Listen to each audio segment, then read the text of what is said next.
Welcome to our post-game press conference. Kasama natin si Coach Renzi Baharis, first win sa PBA head coach. Coach, congratulations. And ano lang yung thoughts mo dun sa game? You scored 41 points in the third. Ano yung nangyari doon? Ano masabi mo? Yes, no.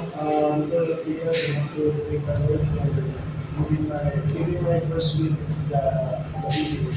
Then, against my former coach, Coach Leo Austin.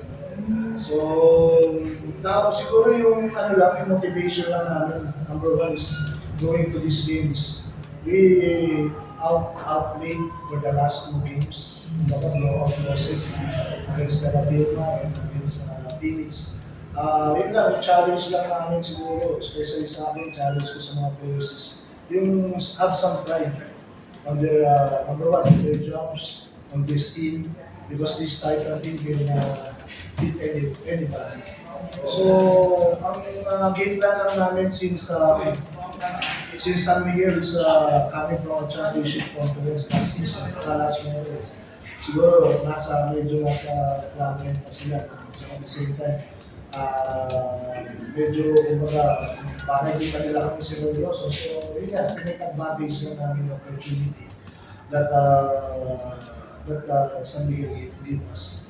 So, then eventually, our player response, especially our best player, si Josh Wilson, that's our leader. So, yun lang naman. Kaya, we want to win talaga on this game. So, binigyan kami ng opportunity to win. So, we just want the opportunity. Sir, tuloy. Joshua, great team tonight. Like Coach mentioned, we're coming off blowout defeat, so we're able to focus on this game against the powerhouse opponents. Yeah, I mean, we just want to show that we can compete. Those first two games, I think, we got smacked in the mouth to start those games. I think tonight, we showed that, we can compete in this league and we can compete with anybody. So I think we have to build on that. Take tonight, we was up like 20 points. So, I mean, they hats off to San Miguel. They came back, but at the same time, we got to learn from that. And next time we get a lead like that, just try and build and try and sustain. But at the same time, it was a hard-fought win for us tonight. We needed this. We needed this one. Coach, congratulations first ever victory. Coach, every time na nakaka-score sa Miguel, take advantage yung siguro dahil na cloud9 siguro sa Miguel na tinatakbuhan nyo sila. Paano pag-isipan na i-take advantage yun by yung running game nyo? Yeah, yun lang. We just start our good defense. So yun lang naman I'm always keep telling my boys na just we want to stop. After one stop, we look to run. Because medyo wala pa halos ang time sa Miguel. So we take that opportunity na kahit pa paano we start right away on our defense. Then from our defense, we look to run. That's our game plan for this. Our game plan for tonight. Then, yun na, number one is the boys responded, especially our bigs, Paulo Abilunar, Terry Omega, Atotulan. So, they sacrifices a lot for Junmar and their import. Yun, even our import, Michael Gilmore, sacrificed for his defense against CJ Perez. But yun lang talaga, bottom line dito, that's why we won the game is the defense. The defense carried on to this game. Just this kind of victory after those defeats, how big of a confidence booster is for you guys that you can have the confidence to win games, especially against a powerhouse team like San Miguel?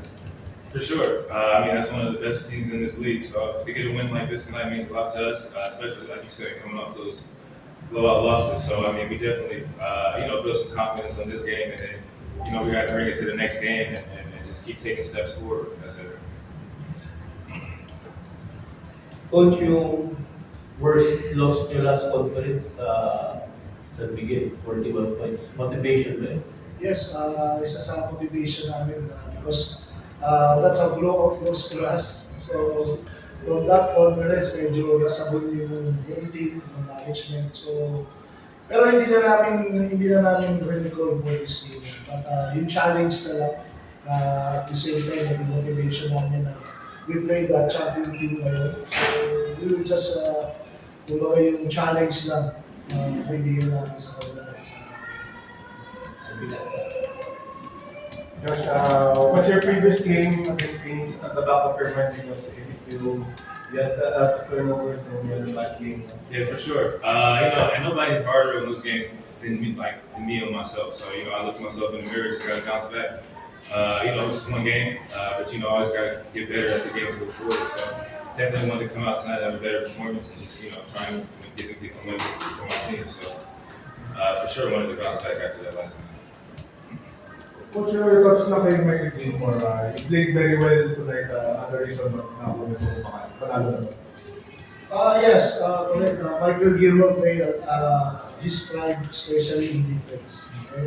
I talked to him every practice, after the practice, before practice, na he needs to be more concentrated on defense. Okay, his points is, kumbaga, andyan lagi yan. But the defensive side, yun yung kailangan namin sa team. And Michael Gilmore responded tonight. On the first half, he stopped CJ Perez. Sayang lang because yun nga, out-over siya in the second half. So, but overall is our hammer on our defense. Coach, si Franny pala,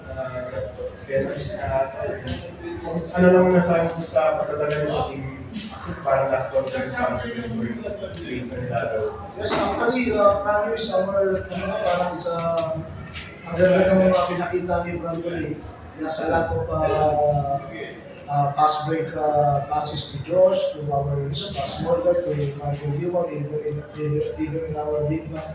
So dinala niya talaga yung team namin for today's team.